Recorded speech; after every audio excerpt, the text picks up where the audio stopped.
UC वॾा मशहूं ख़िदमत welfare association जे नौजवाननि जी महिनत जारी लॻी पई आहे।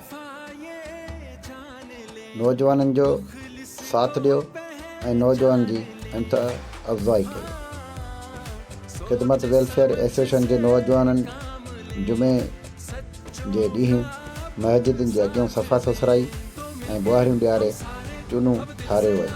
इमाम बारगाह हुजनि, रोड रस्ता हुजनि या शहर जे गंदगी जा ढेर लॻल हुजनि, नौजवाननि पंहिंजी मदद करे सफ़ा सुथराई ऐं चूनूं ठारायो वयो। इन मौक़े ते टीम जे सभिनी मेंबरनि चयो त जुमो असां मुस्लमाननि जे लाइ ईद खां वधीक ॾींहुं आहे। इन जे करे पंहिंजी मदद पाण तयारु करे मस्जिदनि जे अॻियां, इमाम बारगाहनि जे अॻियां ऐं रोड रस्तनि ते सफ़ा सुथराई पाण कराए ऐं चूनो हारायो वियो। अचो त गॾिजी शहर खे ख़ूबसूरत बणायूं ऐं सफ़ा सुथराई तौर ते अवनी तरजीह ॾियूं।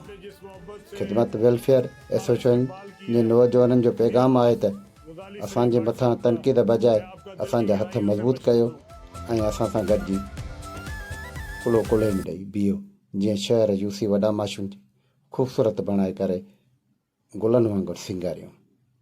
असांजी महिनत जारी आहे ऐं जारी रहंदी।